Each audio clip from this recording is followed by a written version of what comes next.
Have you ever thought about what happens after death? What if in that moment Jesus showed you the darkest secret of the church?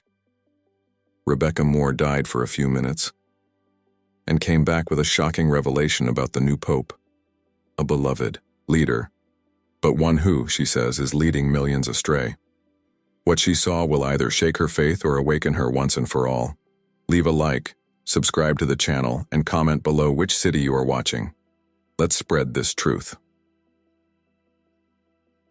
My name was Rebecca Moore, yes, in the past, because after what happened to me, I feel like the old Rebecca is dead. She was 38 years old, a theology professor in Tennessee, and lived with one foot in heaven and the other in reason. I have never been one of those who believe in explosive revelations about the church or hidden prophecies. I thought it was an exaggeration, sensationalism. My focus was on doctrine, biblical studies, and the analysis of original texts. But that Saturday afternoon, after a massive heart attack in the grocery store parking lot, my soul was ripped from my body, and I saw what I never thought I would see. Everything went dark, but not dark like night.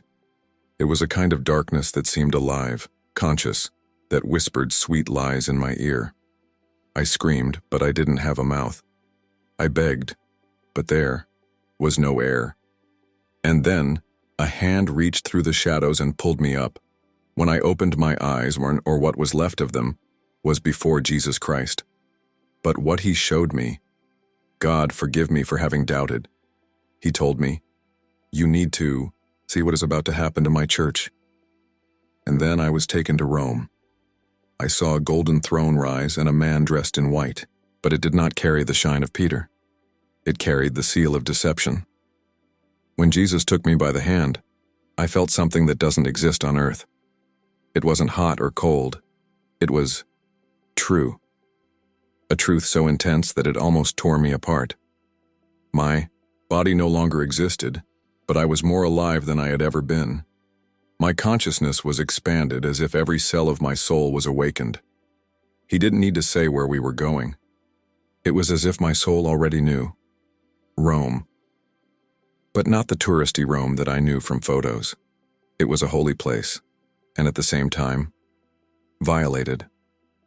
We walked through a sacred space, and yet I felt in pain in my spirit, as if the ground was contaminated. We passed through corridors that seemed to have no end until I reached the Sistine Chapel. There were no tourists. There were no cardinals. There was no sound. It was a time out of time. Jesus stopped next to me and pointed, and then I saw him. A man, tall, with a serene countenance, dressed in the purity of papal white. His face was almost perfect, but that's exactly what made me cringe. Was too perfect, like a mask, a divine theater covering an infernal script. Ido didn't look at me, but when his eyes lifted even from a distance, I felt it. He saw me. Or rather, he saw right through me. My spirit froze, because that look wasn't human, was a look that didn't blink, that he didn't hesitate, that he didn't love. In that instant, my soul shook, and Jesus said, without sound but straight into my spirit, "That's his secret." Those words exploded inside me like thunder in a cave. I understood. It was not a human secret, was a pact. A silent contract sealed between light and darkness, but disguised as reform, progress, universal love. Then I began to see what the natural eyes would never see.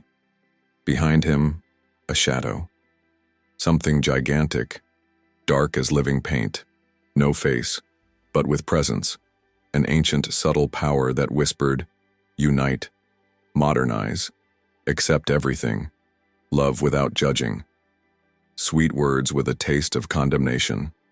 Around the new pope, silhouettes of men smiling, applauding, patting each other on the back, but each applause echoed in my spirit like hammers on a sacred altar. I wanted to run away. I wanted to cover my spiritual ears, but Jesus kept my soul steady, and he said it again. "You need to see it." You need to understand it. And then everything changed again. I was taken inside that man, not your body, but your spiritual history. When Jesus said I needed to see, he wasn't talking about seeing with eyes. It was something much deeper. It was as if my soul was being pulled into a spiritual river, and that river was that man's soul, the new pope. What I saw inside wasn't just the present. It was the start, the time when he was still just a boy. And this boy loved God. This broke my heart. I saw him kneeling silently, holding a small wooden rosary with trembling fingers. He whispered prayers with so much tenderness, with so much truth, that I wanted to believe that everything I had seen up to that point was a lie. But Jesus didn't allow me to stop. The scene progressed. It was like turning the pages of a book that wrote itself. I saw this boy grow up, enter the seminar. I saw your intelligence being praised. His speeches moved the teachers. I saw applause, clap, invitations, approvals. And that's where it started. Small, almost imperceptible. A shadow, not on him, but within him. It wasn't a possession, was a choice. A choice made in silence. A thought disguised as a good intention. Something like, if I speak like this, they will listen to me more. Or, if I avoid this topic, I won't offend anyone. Small commitments.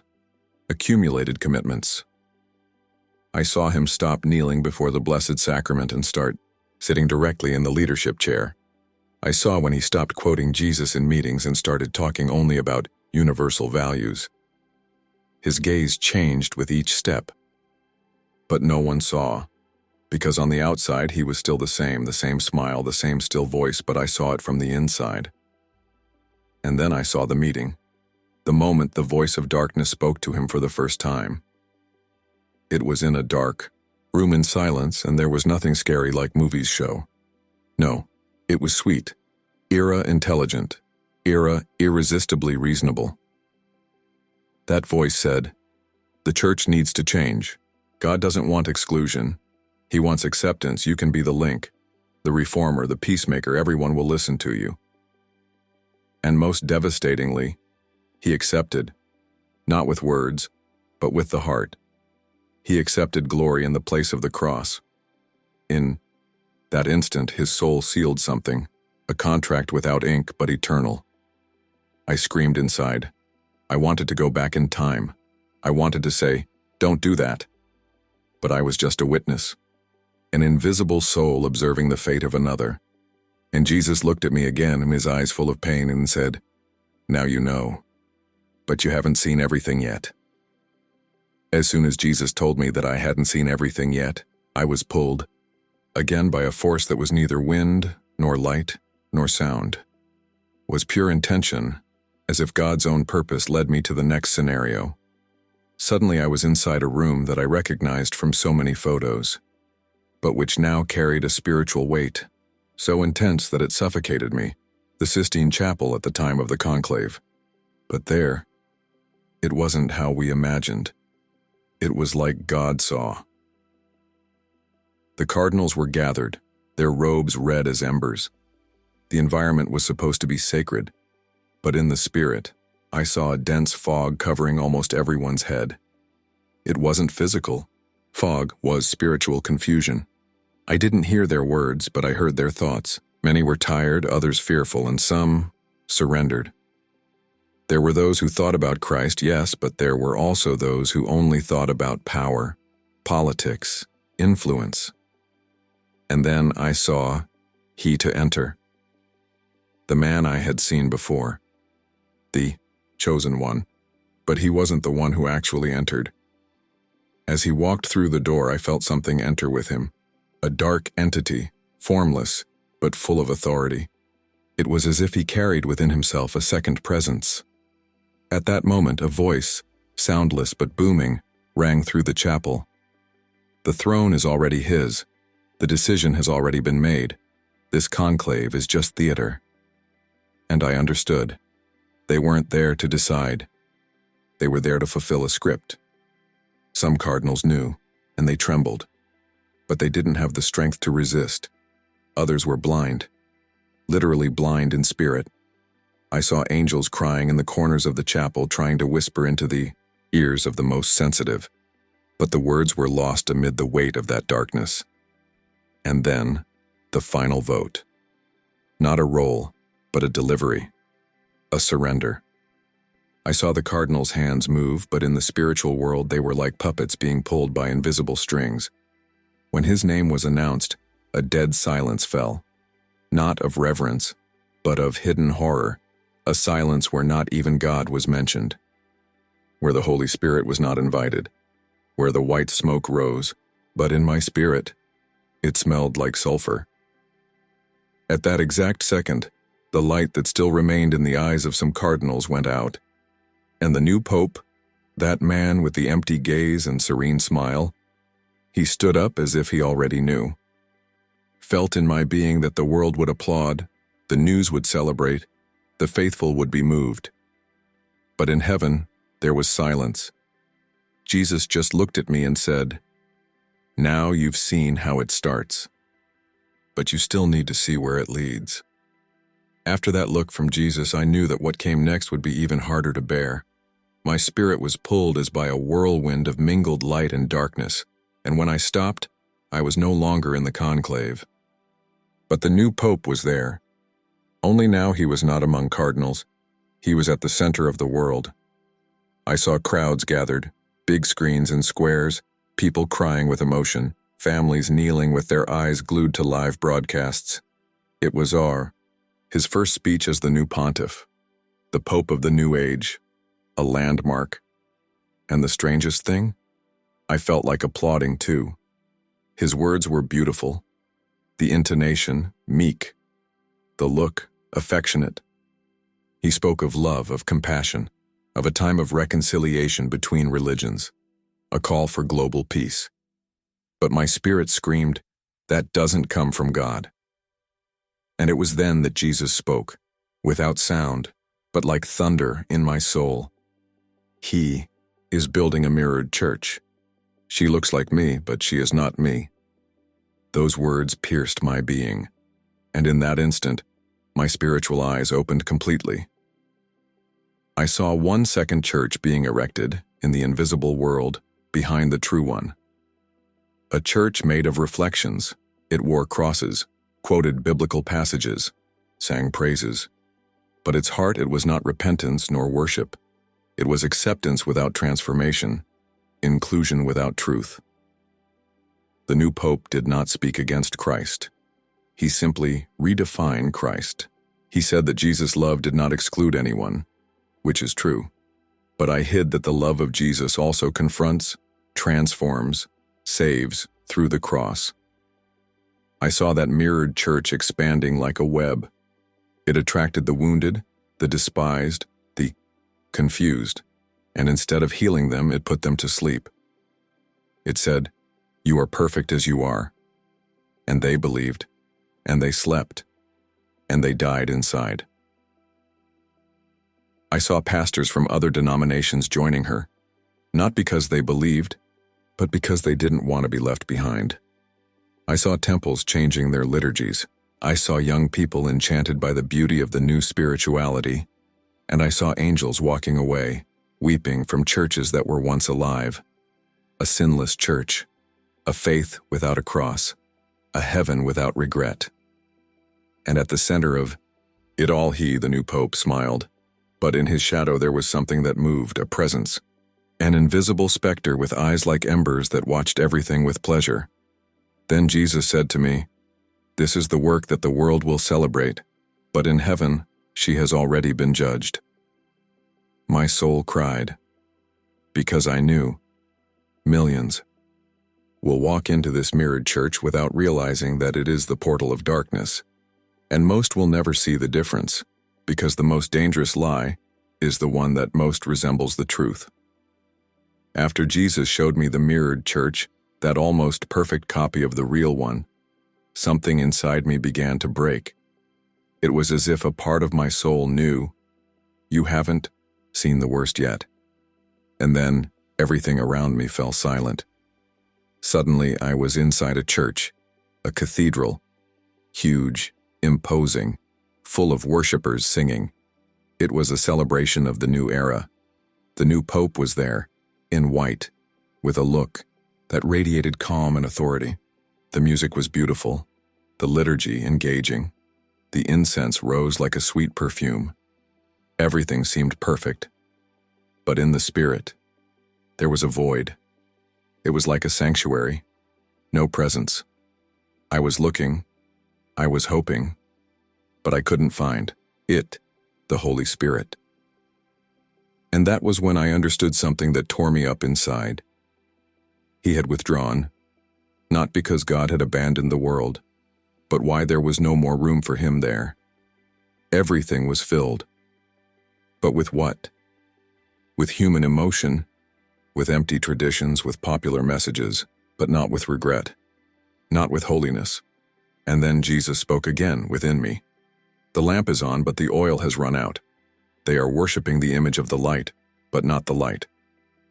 I looked around and saw people dancing, smiling, raising their hands. But their eyes were opaque. It was a cult of themselves, a cult of unity, tolerance, and new spirituality. And the altar was empty. The center of that temple, where there should have been a focus on the cross, on the sacrifice, on the glory of the Lamb, was occupied by a strange symbol, a fusion of several religions with Christian, Jewish, Muslim, Buddhist traits.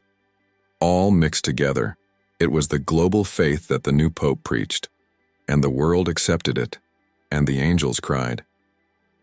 At that moment, Jesus took me to a point above the church where I could see everything with eternal eyes, and it was then that I saw what no human eye could bear, as almas. Thousands of souls coming in week after week. Some sought comfort. Others sought salvation, but almost all of them were left asleep, as if they had inhaled a spiritual gas that left them numb, dead inside, even though they are smiling. And Jesus spoke again. They are feeding on sweet words, but dying of spiritual malnutrition. My soul screamed. I wanted to go down right there, interrupt that service, scream, "He's not who you think." But I was just a spirit watching, an echo. And then Jesus said something to me that I will never forget. When the spirit is taken away, the throne is occupied by another. I looked at the new pope, and behind the glare of the spotlight I saw an invisible throne, and over him, a presence that was not divine. A crown was spiritually placed upon his head, but it wasn't made of gold. It was made of subtle lies, of hidden agreements, of silent betrayals of the cross. And then Jesus said, "Now you understand why the world loves you. He offers a gospel that does not hurt, a heaven without regret, a salvation without blood." My heart broke into 1,000 pieces, and all I could think was, how many are heading straight into the abyss, smiling. After those words of Jesus, I was thrown somewhere else. I didn't walk toward him. I was swallowed up as if by a silent whirlpool. When I regained my awareness, I didn't know if I was above the earth, below it, or in some dimension in between. But what I saw there was the most perfect disguise that hell has ever created. It was as if I were in front of a heavenly garden. Everything seemed pure, peaceful, radiant. There was music, choirs of soft voices, people smiling, landscapes of almost unbearable beauty. For a moment I questioned, "Lord, am I in heaven?" And Jesus answered me with sorrow in his inner voice. "This is where many believe they are going. But it's not heaven. It's a reflection of what they chose to believe."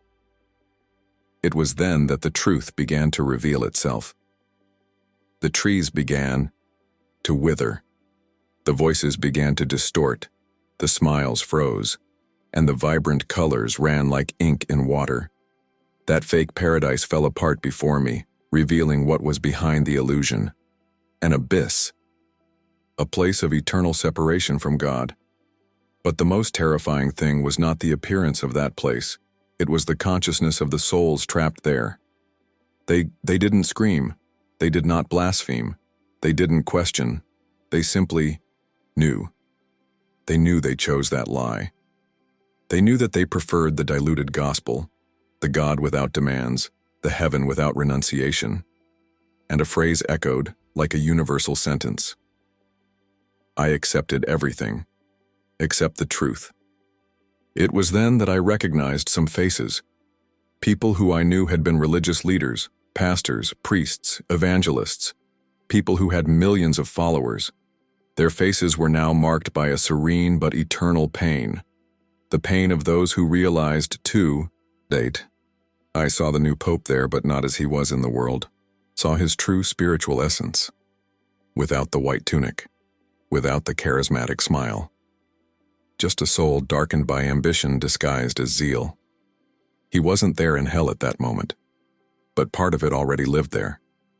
Because God's judgment does not wait for the body to die. God sees the heart. And then Jesus revealed to me, they created a heaven their way. But the heaven that does not begin with repentance ends in perdition. I cried. My spirit cried like never before. It was not the cry of fear. It was the cry of someone who finally understands the seriousness of the gospel, the price of truth, the cost of lying. I saw angels with their backs to that false paradise. They couldn't go in there, because there God was not worshipped, he was replaced. And then, the landscape began to crumble, like a mask that melts, like a mirage that evaporates, and I heard, like a whisper that breaks the silence, that's his secret. He leads multitudes hither. And everything fell apart. When that false paradise fell apart before my eyes, my soul was thrown back with a force so intense that I felt as if I were piercing veils of reality. I didn't fly. I was pulled like a thought straight from the heart of God. And then, I stopped in front of a book. A gigantic book. He floated in space as if the entire universe revolved around him. But there was no ink on the pages. The words glowed with living light and/or burned like embers. Jesus was by my side, and only his presence kept my spirit from completely crumbling. This, he said, is the book of choice. It was the record of eternal decisions. Each page was a reflection of a soul, not your works, not their appearances, but your real choices, the ones made when no one was looking. When I looked closer, I saw names. Some glowed with a golden light. Others were burned, torn, or covered in shadows. And then Jesus showed a specific page. The name was there. The name of the new pope. I won't repeat it, not out of fear, but out of reverence for the instruction I received. That name was written with extinguished embers, as if it had once been light, but now it was just gray. Next to his name, a sentence. He traded truth for influence, and the Lamb for a throne. I felt as if the entire universe had stopped to hear those words. Jesus then turned more pages, and with each one, I saw familiar names. People who are alive today, some famous, some common. But what shook me to my core was what he showed me. Next, some names were still being written, as if they were in motion, pulsing, indecisive. People who were still between two choices. They were not condemned, but they were distracted, comfortable with a gospel without the cross.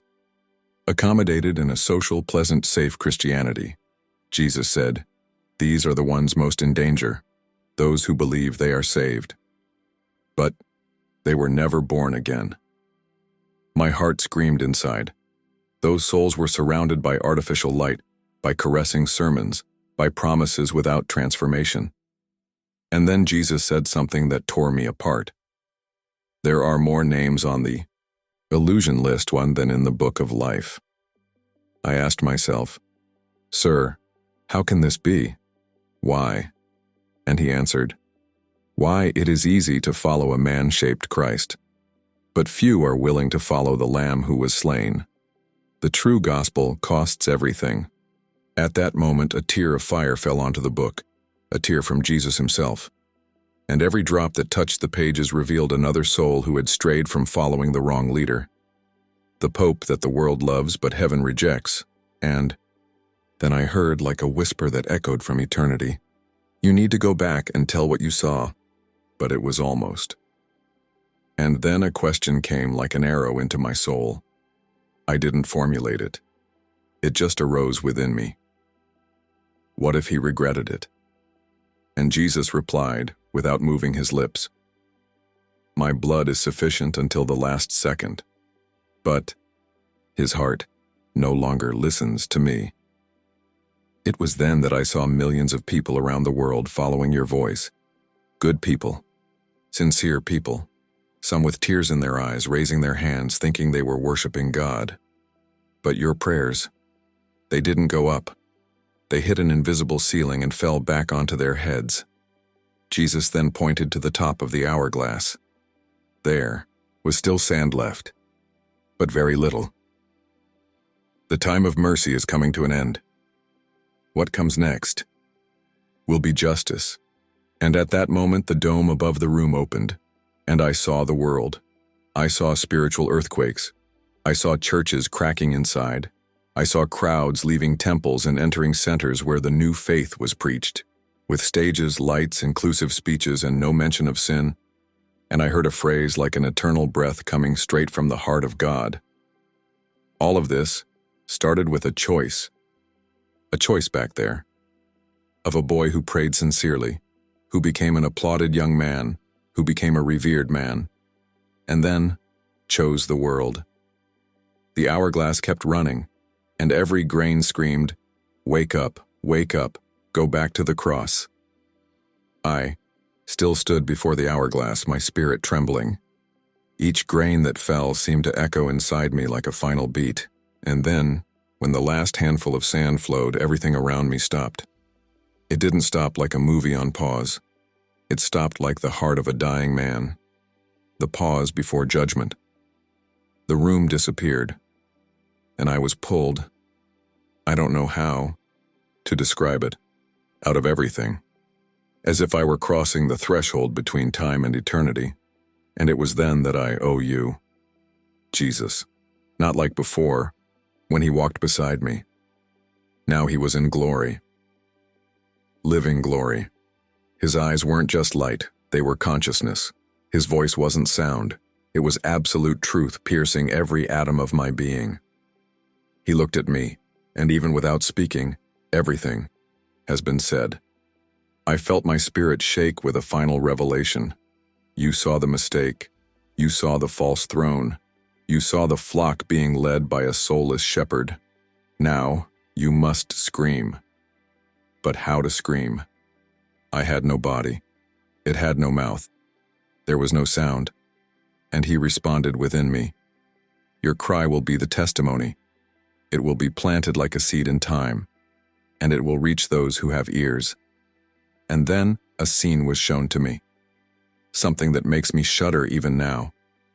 I saw the future, not dates, not numerical prophecies, but one moment, a dark sky over earth, cathedrals in silence, conflicted believers, and the new pope, now aged, in front of a global crowd. He announced something, not with direct heresy, but with a final change. A document, a gesture, an act that seemed harmless, but completed the cycle of deception. And in the spiritual world, I heard the sound of doors closing. Doors of grace. At that time, a flash ripped through the skies. It wasn't destruction. It was revelation. The veil fell. The masks fell off. The mirrored church cracked from the inside. The illusion shattered like glass under heat. And I saw people falling to their knees, some in regret, others in despair. Jesus finally said, "This is the end of time as you know it. Now there is only one choice left." And he looked at me for the last time, a look of burning compassion, of love that bleeds, of truth that liberates its iron. You will come back, you will scream, and whoever listens will hear. Because I come. At that moment, I was violently pulled back into my body. The shock was like falling on 1,000 rocks. My hands were shaking. My chest burned. I cried nonstop, but I didn't understand if it was pain, relief, or reverence. And I knew nothing would be the same again. Nothing else mattered if not scream what I saw. If you like this beautiful spiritual testimony, leave a like, comment on your impressions, subscribe to the channel, and don't forget to activate the notification bell to watch each new video and help us spread this message to a greater number of people. Until next time.